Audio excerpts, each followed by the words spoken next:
this video, what we're going to examine is this frame here. So I'll show you shorter calculation alternative for complex roots.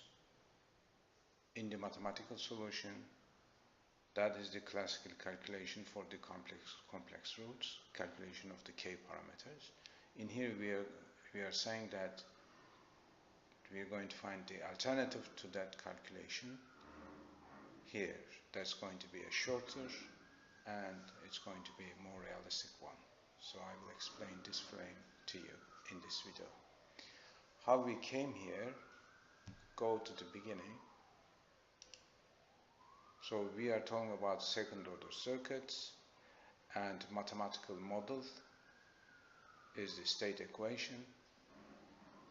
This mathematical model is a differential equation. Solution of this differential equation we are talking about. Solution is in here, find the homogeneous solution and find the particular solution. Here is the homogeneous solution, and then find the particular solution, which is this one. For a DC source, we did the find the particular solution here, and then general solution. So if here are general solution.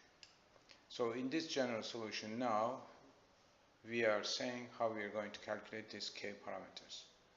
So if the roots are complex, then these k parameters are going to be complex numbers. So this S1 and S2 are going to be complex conjugate roots. And then mathematically we can prove that this K11 and K12 will also be complex conjugate numbers. At the end, we will be finding a physical quantity, the voltage of an element, that is, in this case, is a capacitor voltage. That physical quantity cannot include J in it. J is not a measurable, it doesn't represent any physical quantity. For example, you cannot say that 5 J's oranges I have. It has no meaning. But if you say that 5 oranges I have, it has a meaning. Similarly, J voltage, 5J voltage is not something that we can observe in the physical world. But if you say 5 volts, it is observable in the real world, in the physical world.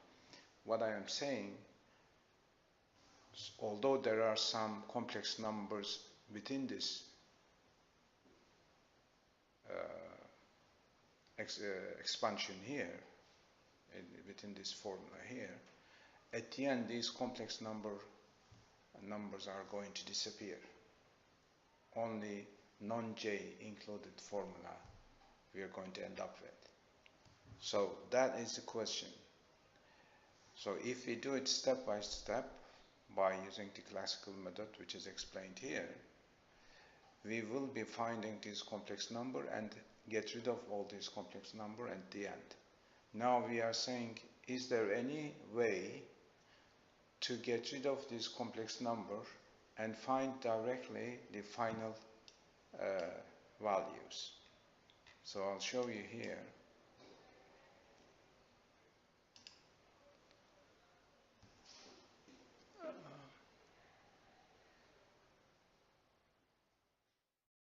So we're going to come to this. So we've got the calculation. So you see, I'll show you what I said here. I will explain to you. I'll go a bit up. Here you are. So in the calculation of the K here, you're going to see that K values for the capacitor voltage complex numbers.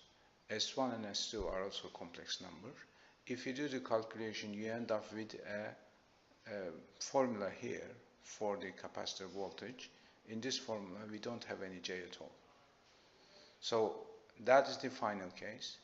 But in this case, the coefficients that we are facing here, they are real numbers. Can we find these final numbers, coefficient numbers, directly without passing through these complex numbers process. Similarly, if you look at ILT, the coefficients here, one here, the other one here, are complex, not complex numbers, they are real numbers. So we are saying without doing the calculation of the k's, can we find out these real values directly? That's the question. So answer to that question is this frame. Shorter calculation alternative for complex roots. How we are going to do it? Theoretically, I will explain it in here first, and then we're going to show you a numerical example. So we're going to switch now to the open board. So that means escape from that and come to this one and come to the open board now. So here are complex root case. Here are complex roots we've got, so that means characteristic roots. So the solution is going to be in this form, isn't it? K11 e to the power s1t, K12 s2t. So if you look at these complex numbers, they are conjugate each other, so that real parts are the same. Imaginary parts, one of them is positive, the other one is negative, sign difference. So complex conjugate roots we are talking about. So that is the solution, that's the homogeneous part of it, that's the particular solution. Addition of those two gives you the general solution. Now if you write this now, open that S1 and S2, so it is equal to this one. So that means we replace that S1 with this one, isn't it? S1 is this. So you can write it like that. If you look at this, you can put these in the same parentheses.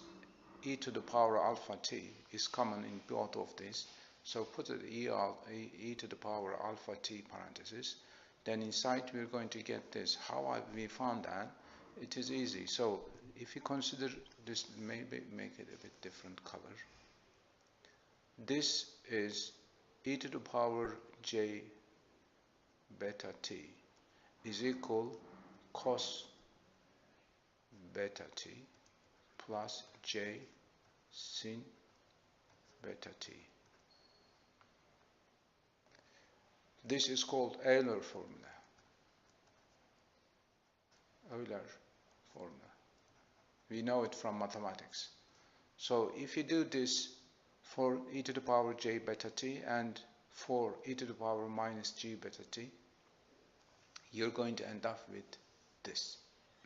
So if you look at this now, let's examine the A1 and A2. We already know that the k parameters that we are going to find, they are going to be complex conjugate to each other. So if these are complex conjugate to each other, so when you add them up, you're going to get a real number. That real number A1 is the coefficient I am looking for. So if I give a numerical example, you could understand it much better. Let's say K11 is 2 minus J3 and K12 is going to be, as we said already, complex conjugate of this one is going to be this. So if you add those up, so that means A1 is equal K11 plus K12 is going to be 4. That's a real number, isn't it? That's A1. So that A1, we are talking about that A1. So if you look at the other one now, K11 minus K12, K11 minus K12, for this example, is going to be 2 to J3 minus 2 minus J3. So plus 2 minus 2 gone already, so this is equal minus 6J. But there is a J here in front of that. If you multiply this J with this one, it's going to be minus 6J square. J square is equal minus 1, then it's going to end up with 6. That's a real number as well. So this is A2. So our aim now, if I write these parameters here, these new parameters, so our solution becomes this. So this is what I need in order to calculate the parameters of the resulting function. Instead of calculating the k values here, we will be directly calculating A1 and A2. Can we do that? So I will answer to that question right here. So if it is a solution, so the calculation of A1 and A2, we will be using the initial conditions. So in here, for the calculation of K11 and K12, we also need the initial conditions of the capacitors and the inductors. So how are we going to calculate A1 and A2 is easy. If you replace T with 0, so this is going to be initial condition. That is the initial condition for the capacitor. So this T equal to 0, cos 0 is 1. So T equal to 0, e to the power 0 is 1. So these two are going to be 1. So this becomes A1. When T equal to 0, what happens to this function I am writing here? Since T equals 0, sinus 0 is 0, sine 0 is 0. So that's this term altogether is 0. So this term disappears. And the last one is the particular solution value when T equal to 0. Since the particular solution is known, so we can calculate the initial condition of the known function. So that is the first equation that we use. First equation.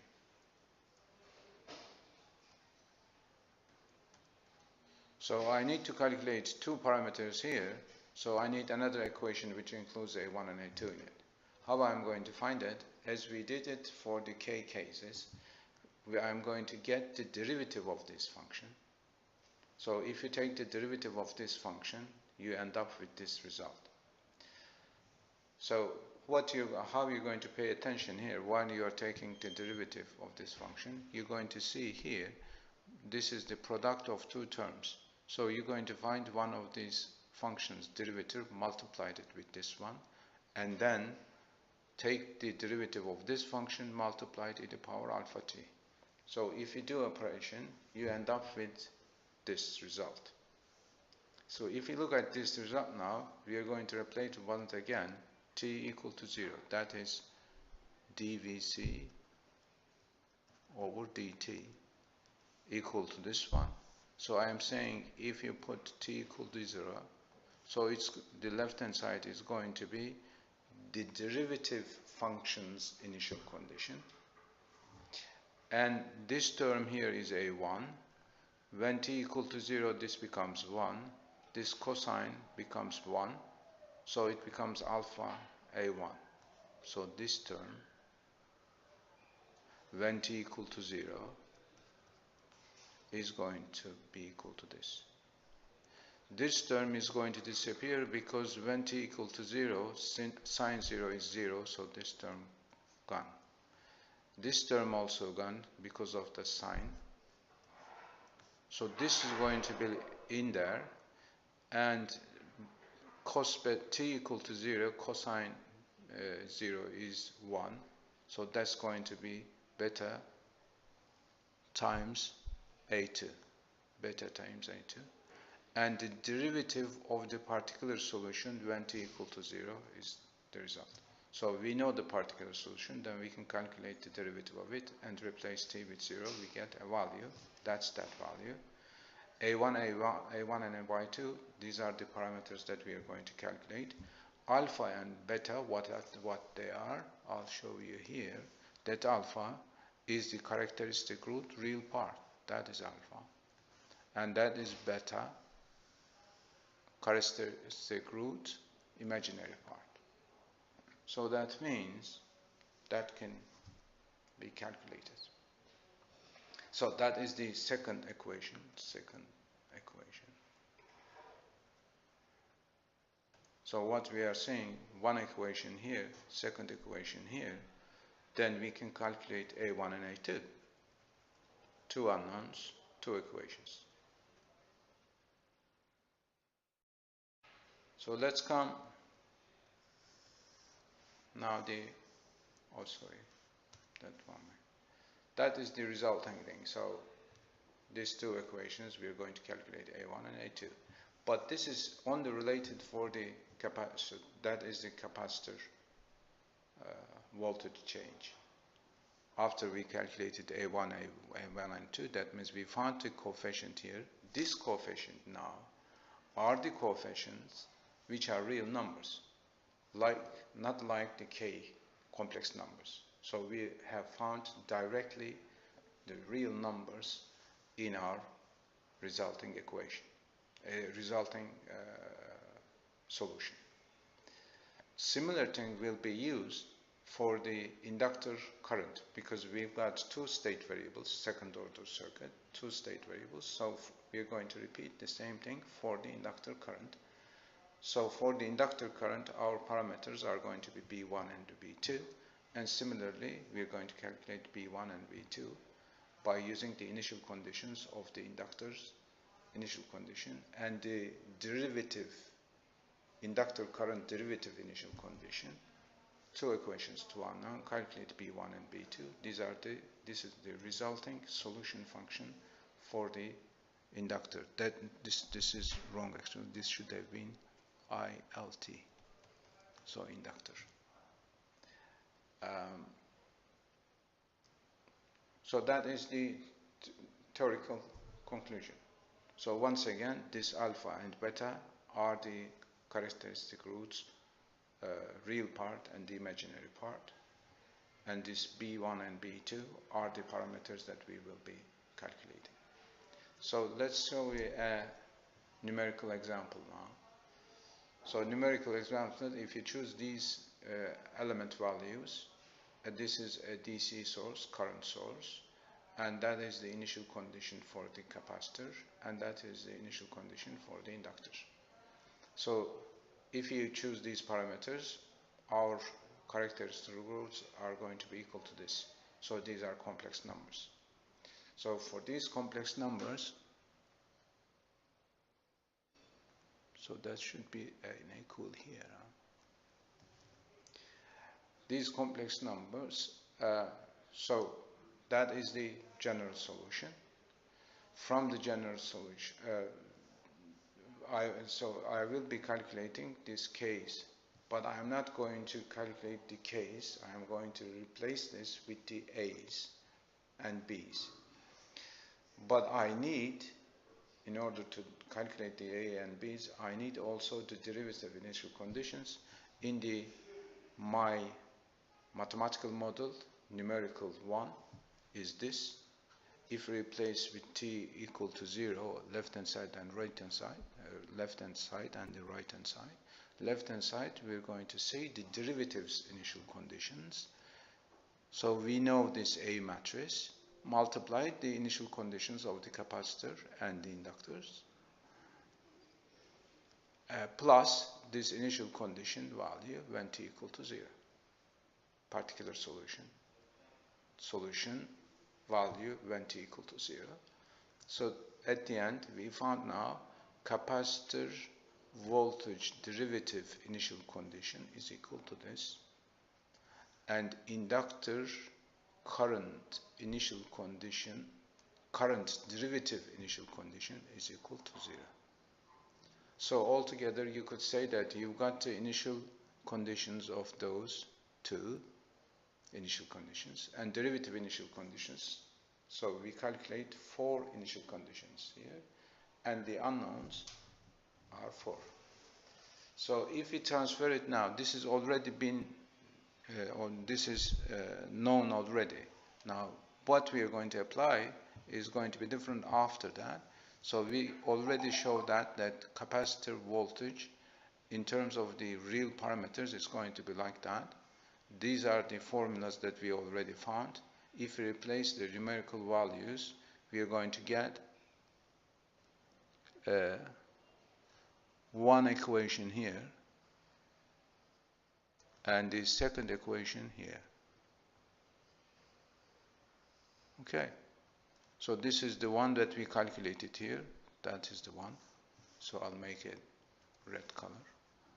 Derivatives initial condition value is this. And capacitor initial value is this.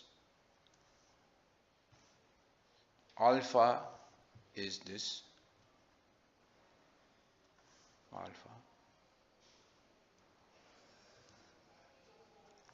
And beta is this. So what is this? This is the initial condition of the particular solution. Particular solution for the capacitor is 0. Derivative of it is 0. So this becomes 0. So that's the second equation. The first equation is this one. We already said that. So A1 is the parameter we are going to calculate. This is the particular solution value when t equal to 0. Since the particular solution for the capacitor. So this is, so let me make it a different color. So make it green now. That is capacitor particular solution is this, isn't it? 0. So two equations, two unknown. We're going to calculate A1 and A2. You end up with that result. So if you do the similar thing for the inductor current, you're going to calculate B1 and BT values from those two equations. So you could do whatever I said for the capacitor voltage, you're going to repeat it for the inductor current here. And you're going to end up with this resulting function here. So we have found now directly, so if you look at this now, real number. This is also another real number, B1 and B2. And that one here, that resulting one, so let me clear this area and then show it better. So this coefficient here that we calculated, for A1 is 0, 80, 380. So these parameters now, they are all real numbers.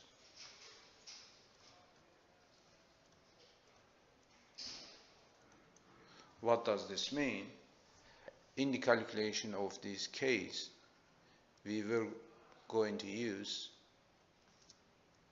K parameter calculation, complex numbers.